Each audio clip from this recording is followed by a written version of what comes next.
اور پھر اسی جنرل ندیم نے نون لیگ کے ساتھ گٹھ جوڑ کر کے لندن پلان بنایا اور جنرل باجوہ کو فارغ کیا. پھر آرمی چیف جو موجودہ آرمی چیف ہے جنرل عاصم منیر کی تعیناتی ہوئی, لیکن انہوں نے جنرل انجم کو ایکسٹینشن 1 سال سے زیادہ نہیں دی. آج وہ نون لیگ کی محفلوں میں آپ کو پتہ گلے شکوے کرتے. مریم نواز اب یہ چاہتی تھی کہ شہباز شریف کو کہا گیا کہ اسی جنرل ندیم انجم کو پنجاب میں اعلیٰ عہدے پر فائز کیا جائے. شہباز شریف نے انکار کیا کیونکہ آرمی چیف نہیں مانے. اب آرمی چیف کی تعیناتی میں جنرل ندیم انجم کا بڑا اہم کردار تھا نواز شریف کو تیار کرنے میں, لیکن اسے مکھن سے بال کی طرح نکال دیا گیا. اب یہ پاکستان کی چونکہ تاریخ ہے جو ایوب خان سے لے کے یحییٰ خان سے لے کے مشرف تک, نواز شریف تک, بلکہ باجوہ کے دور تک جو ہوتا رہا آپ جانتے ہیں, یہ پورا ایک نظام تھا کہ جس پہ تکیہ تھا وہی پتے ہوا دینے لگے. اب اسی لیے فوکس 27ویں ترمیم پہ زیادہ کیا جا رہا ہے کہ سارے عہدوں کی طاقت فیلڈ مارشل کے پاس آئے, پھر وہ طے کریں کہ وزیر اعظم کون ہوگا, صدر کون ہوگا, وزیر اعلیٰ کون ہوگا, اور وہ خود کیا ہوں گے. یہ D G I S I آپ کو پتا ہے طاقت کے عہدے سے بڑا اہم ترین عہدہ ہے, اور یہی سب سے تگڑے امیدوار ہے آرمی چیف کی. ایکسٹینشن کے بعد ان کی نمبر بنتا ہے. اب اس سارے حالات میں آپ انٹرنیشنل حالات کو ذرا دیکھیں جس میں اب امریکہ, چین, بھارت, افغانستان شامل ہو گئے, اور ہندوستان کے ساتھ جنگ کا معاملہ بھی. یہ مشرق مغرب دونوں بارڈرز کی میں جنگ کی بات کروں, یہ بہت بڑی خبریں ہیں. 2 خبریں دیکھیں, روس چین نے کھل کر افغانستان کی جو بگرام ایئر بیس ہے اس پہ امریکی قبضے کی منصوبے کی مخالفت کی ہے مکمل, کہ امریکہ یا پاکستان کی طرف سے افغانستان کو غیر مستحکم کرنے یا رجیم چینج کی کوشش کی گئی تو یہاں روس اور چین دونوں کا سامنا کرنا پڑے گا, بلکہ ان کے ساتھ 10 وسطی ایشیائی ریاستیں بھی اکٹھی ہو گئی ہیں.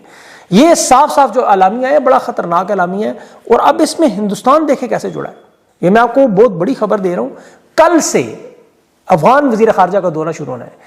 دیکھیں ہندوستان افغانستان کو ایک حکومت کے طور پر تسلیم کرنے کی آفر کر رہا ہے کہ ہم آپ کو ریاست تسلیم کرنا چاہتے ہیں. ماضی میں 2021 سے افغانستان کے ساتھ ہندوستان کے تعلقات نہیں ہیں, وہاں ان کا قونصل خانہ بھی بند ہے. ابھی 1 سال کے بعد انسانی امداد کے نام پر پہلے ٹیکنیکل مشن کھولا, پھر ابھی 31 اگست کو زلزلے میں امداد ہندوستان نے بھیجی. اور جو اب سب سے بڑی خبر جو ہندوستان کے وزیر خارجہ امیر خان متقی ہندوستان کا کل سے دورہ شروع کرنے جا رہے ہیں, یہ یاد رکھیں ان افغان رہنماؤں میں حکومت کے جن پر اقوام متحدہ کی سے سفری پابندیاں ہیں, اثاثے بھی منجمد ہیں, انہیں عارضی طور پر اقوام متحدہ سے اجازت دلوائی گئی. یہ روس کا پہلے دورہ کر کے آئے, وہاں چین پاکستان سے ملاقاتیں, اب یہ بھارت جا رہے ہیں ملنے. بہت بڑا دورہ اور اہم ترین دورہ. اب یہ جو میں آپ کو بتا رہا ہوں ذرا اپنے ذہن میں رکھیں تاکہ آپ کو بات سمجھ آئے. رانا ثناء اللہ کے بیان کی, آرمی چیف کی مدت پہ ریٹائرمنٹ کا معاملہ, D G I S I کی مدت ملازمت توسیع کو ذہن میں رکھیں, اور ساتھ رکھیں نریندرا مودی کا بیان جو بھی آپ نے سنا تھا, بگرام ایئر بیس امریکہ کا مطالبہ ذہن میں رکھیں, اور چین روس کے اس اجلاس کو. تو آپ کو یہ ساری سٹوری جڑتی ہوئی نظر آئے گی کہ ہندوستان فیصلہ کن جنگ جو ہے وہ لینڈ ٹو لینڈ کرنا چاہ رہا ہے, کبھی ایک محاذ پہ, کبھی دوسرے محاذ پہ, کبھی تیسرے محاذ پہ. مطلب مشرق مغرب میں ہندوستان اور افغانستان کی طرف سے جنگ کا معاملہ شروع ہو. دیکھیں یہ ذہن میں رکھیں, خیبر پختونخوا میں آپریشن چل رہا ہے, بلوچستان کے حالات آپ کو پتہ ہے. خیبر پختونخوا میں تو بلکہ آج جو دہشت گردوں سے مقابلہ ہوا 11 جوان اور 1 لیفٹیننٹ کرنل شہید ہوا ہے. یہ حالات میں آپ کو بتا رہا ہوں اس وقت. خیبر پختونخوا کے آپ کو پتہ ہے, بلوچستان کے تو وہ انٹرنیٹ بند ہے, وہ آپ کو حالات ملتے ہی نہیں. جعفر ایکسپریس پہ کل پھر حملہ ہوا ہے. اور مشرق مغرب میں اس طرح کا بارڈر کھل جانا, اب آپ سوچ لیں معاملات کس طرف جائیں گے. یہ وی لوگ دیکھیں اصل میں فیصلہ کن لوگوں کو سمجھانے کی کوشش, منت ہوتی ہے, ان کی ترلا ہوتی ہے کہ قومی سلامتی کو بچائیں. پاکستان کا سب سے بڑا رہنما جیل میں, اسے نکالیں, ان معاملات کو ٹھیک کریں, خارجہ پالیسی کے ذریعے ملک میں امن و امان لائیں. بڑی سخت تباہی بربادی کی طرف جا رہا ہے. ہندوستان نے افغانستان کو ایک آزاد ملک تسلیم کر لیا, یہ اس کیمپ میں چلے گئے, تو پھر یہ معاملہ پاکستان کا اگلے 20-30 سال تک خطرناک ہو جائے گا. یہاں پہ دیکھیں چین انہیں خاموش نظر آ رہا ہے, اور چین یاد رکھیں جب کوئی بیان جاری نہیں کرتا تو اس کا مطلب وہ شدید غصے میں ہے. ان کے ساتھ جو تھنک ٹینک کام کرتے ہیں ان کے الفاظ ہیں کہ جب خاموش ہیں تو سمجھ لیں کیا ہے. روس ایران کے ساتھ اگر یہ ملتے ہیں, ایئر بیس گوادر کا معاملہ ہوتا ہے, تو پھر یہ خطرناک کس حد تک ہم چلے جائیں گے. ابھی ڈونلڈ ٹرمپ تو دیکھیں تعلقات بنا کے اسے ہندوستان کو جو ناراض ہوئے اپنے قریب لانا چاہتا ہے. یہاں جنگ شروع ہوئی تو اب امریکہ تو اس میں شامل نہیں ہوگا. امریکہ تو کبھی بحری بیڑے نہیں بھیجتا, سعودی عرب نے تو کبھی بحری بیڑے نہیں بھیجنے. ڈونلڈ ٹرمپ نے تو ابھی پلٹی ماری ہے, جس کا آخری بیان آپ دیکھیں اٹھا کے, اس نے اب پاکستان کا شکریہ ادا نہیں کیا, اس نے باقی ممالک کا شکریہ ادا کر دیا. اسرائیل کے معاملے پہ شہباز شریف اور آرمی چیف کو اس نے استعمال کر لیا, اب ان کی ضرورت نہیں ہے. دفاعی معاہدے میں آ گیا, ہم جو کروانا تھا کروا لیا. یہ لڑائی میں کبھی نہیں آئیں گے. سعودی عرب بھی نہیں آئے گا, وہاں لاکھوں ہندوستانی کام کرتے ہیں ان کے وہاں. معیشت میں آپ کو پتہ ہے, بلکہ معیشت کی آپ کو تفصیل بتاتا ہوں, وہاں آپ کو سمجھ آ جائے گی. اسٹیبلشمنٹ کے اپنے ادارے, ان کی جو اپنے بڑے بڑے تھنک ٹینک ہیں جو معیشت چلانے کے لیے, جانچنے کے لیے, پرکھنے کے لیے انہوں نے بنائے ہوئے ہیں پاکستان کے اصل حالات والے. یہ وہ کہہ رہے ہیں, اطلاعات دے رہے ہیں, وہ پریشان ہے سخت. وہ کہہ رہے ہیں پاکستان کی معیشت کو لے کے سب کچھ بگڑا ہوا ہے, پورے کا پورا جو اچھا یہ وہ لوگ ہیں اتنے اہم لوگ ہیں کہ یہ پاکستان کی معیشت میں اہم لوگ لاتے ہیں. جیسے اسٹیٹ بینک میں ڈاکٹر باقر رضا کو لائے تھے, آپ کو پتا ہے IMF سے حفیظ شیخ کو لائے تھے, ابھی حالیہ محمد اورنگزیب صاحب کو لائے, یہ وہی لوگ ہیں. تو ان کی سفارشات میں دنیا کے بڑے بڑے اداروں کی رپورٹس دیکھ کے پاکستان کی معیشت کو دیکھتے ہیں. بہت بڑا نیٹ ورک ہے. آپ ان سے بات کریں وہ آپ کو بتائیں گے. جتنے وہ کہہ رہے ہیں جی میلبس سے جو فوج کے ادارے ہیں, جو فوج کی معیشت ہے وہ ٹھیک ہے, $500 ارب سے زیادہ معیشت ہے, وہ منافع میں, لیکن پاکستان تباہ و برباد ہو رہا ہے. یہ خود ذمہ دار لوگ کہہ رہے ہیں. میں اب ظاہر تفصیلات نہیں بتا سکتا, لیکن پاکستان کی معیشت کو مکمل طور پر کہہ رہے ہیں تباہی کی طرف جا رہی ہے, اور اس کے دلائل سامنے نظر آ رہے ہیں. آپ دیکھیں کہ آرمی چیف جب اقتدار میں آئے تو انہوں نے کہا SIFC میں $100 ارب آئیں گے. 3 سال ہو گئے, آپ دیکھ لیں کتنے ڈالر آئے. پھر 2023 میں اعلان کیا کہ 1 سال میں معیشت ٹھیک ہو جائے گی. آج 3 سال ہو گئے, معیشت تباہ و برباد ہو گئی. انوار الحق اس وقت وزیر اعظم تھا, آپ کو یاد ہو, اس وقت سے شروع ہوا ہے کام کہ سعودی عرب سے $25 ارب سرمایہ کاری آ رہی ہے, کوئی سرمایہ کاری نہیں آئی. جنوری 2025 میں انہوں نے عسکری صحافیوں نے ٹویٹس پہ پیغامات, آپ کو یاد ہو گئے کہ جی ڈونلڈ ٹرمپ کا جنٹری بیچ آ گیا ہے, پورے پاکستان میں ٹرمپ ٹاور لگ جائیں. کتنے ٹاور؟ پھر ہوگا جی سعودی عرب سے $20 ارب کی سرمایہ کاری آ رہی ہے, یہاں آرام کو بہت بڑی بڑی انویسٹمنٹ کرنے جا رہی ہے. 100 ملین. انہوں نے کیا کیا, پیٹرولیم کے چند شیئر خریدے, چند پیٹرول پمپ لے لیے. شہباز شریف نے پھر پیغام آ کے دیا جی کویت سے $10 ارب آ رہے ہیں, آذربائیجان سے 2 ارب کے, تو 5 دفعہ اعلان ہوئے. عرب امارات سے, چین سے 10, ابھی چین سے انہوں نے $100 ارب کا اعلان. ایک چیز نہیں آئی. سرسبز انقلاب کے نام پہ $40 ارب کہاں ہیں؟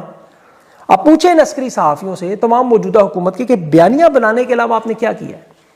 پاکستان کے اندر جو سرمایہ کاری ہے وہ GDP سے 1% سے بھی کم ہو چکی ہے. IMF کی جو 11 ارب کی امپورٹ کی دکھانے پر سوال وہ پوچھ رہے کہ جھوٹ کیوں بول رہے اعداد و شمار پہ. بلومبرگ نے پاکستان کو دیوالیہ ہونے سے بچنے والے ممالک میں دوسرے نمبر پہ قرار دیا, دیوالیہ ہونے سے بچنے. انہوں نے کیا بیانیہ بنایا جی پاکستان دوسرے نمبر پر ابھرتی ہوئی معیشت میں آ گیا, وہ بھی پکڑے گی. تو میں نے سب سمجھ آ گیا کہ دیکھیں پاکستان میں جب تک اندرونی استحکام نہیں ہوگا, امن و امان نہیں ہوگا, عمران خان جیل سے باہر نہیں آئے گا, کبھی جو مرضی کر لیں ٹھیک نہیں ہو سکتا.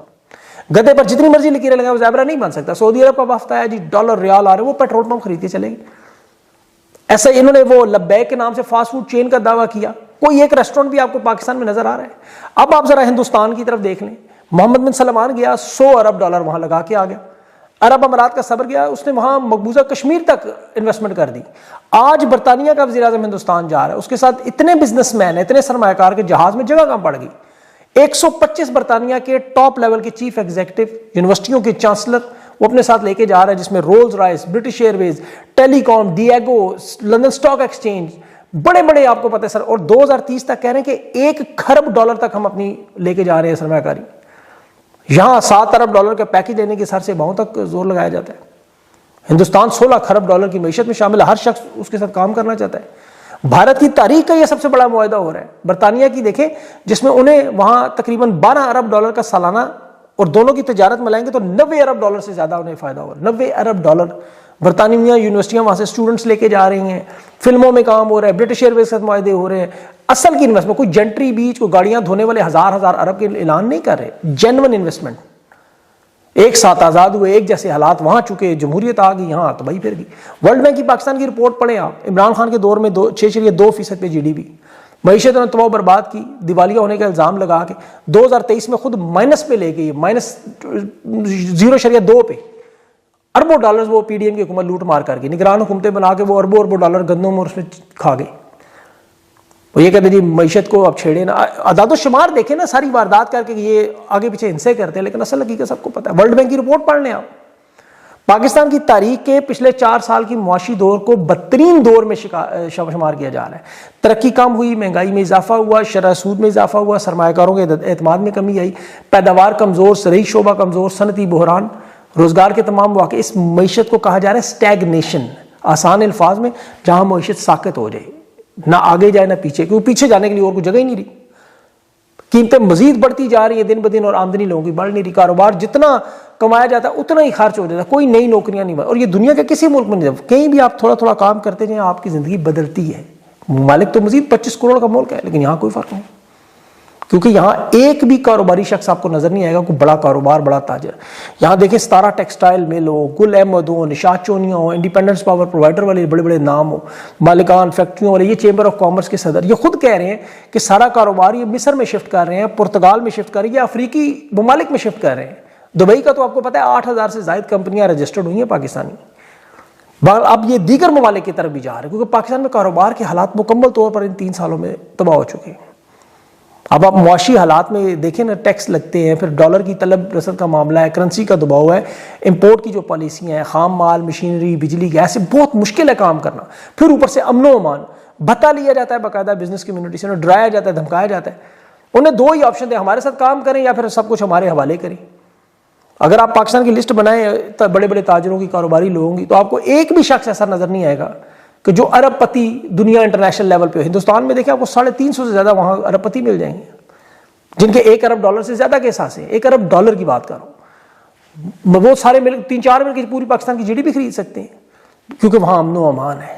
یہاں ملک ریاض جیسا ایک بندہ جس نے وہ ڈی ایچ اے تو بعد میں بنا ہے نا، بیریا ٹاؤن میں، اس نے ایک واحد پاکستان کو پراپرٹی کا 5000 ارب کا پاکستان کو ایک نیٹ ورک بنا کے دیا. وہ ذلیل و خوار ہو کے نکال دیا گیا. دبئی میں وہ اپنا کام کر رہا ہے، اس کا تو کام چل رہا ہے. جو لوگ ملک چھوڑ کے گئے وہ تو اپنا کام کر رہے ہیں. انڈیپینڈنٹ پاور پرووائڈر میں جو انویسٹرز معاہدے کر کے گئے تھے، ان میں سے ایک کو اغوا کیا، باقی سارے ڈر گئے. اب کیسے ملک چلے گا آپ خود سوچیں. اور کرنے والا وہ جنرل باجوہ جس نے یہ ساری واردات سٹارٹ کی. دیکھیں جنرل باجوہ اس وقت ہاؤس اریسٹ ہے، آپ کو پتہ ہے گھر سے نہیں نکل سکتا. وہ اجازت لے کے جاتا ہے کہیں جانا ہو. اس کی بھی بڑی خبر ہے، ایک فوتگی میں وہاں بہت سارے ملٹری اسٹیبلشمنٹ کے بھی لوگ تھے، وہاں لوگوں نے بات کی، بہت سارے لوگوں نے مجھے بتا دیا. جنرل باجوہ کا وہاں مزید گواہ بھی ہے کہ اپنا بیٹا لڑ جھگڑ کر گھر چھوڑ کے جا رہا ہے. نام میں اس کا نہیں لیتا، وہ عمران خان کا بہت بڑا فین ہے. اور آپ حیران ہوں گے کہ وہ PTI کے ساتھ ہونے والے مظالم پہ باپ سے لڑتا رہا. یہ گھر کی ان کی خبریں ہیں، یہ ذرا ذہن میں رکھیں. بیٹا جنرل باجوہ کا گھر چھوڑ کے چلا گیا، کیا کرتے ہیں، اور وہ صدمے میں پریشان ہے، جوان بیٹا باغی ہو.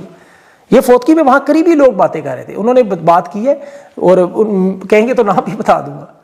ابھی جنرل باجوہ کو وہ جنرل فیض کے وہ کیس میں بلانے کے لیے طلبی کی کوشش کی جا رہی ہے. ایک کیس تو اس کا ختم ہو گیا، مطلب یہاں وہ وارداتیں ہی نہیں ختم ہو رہی.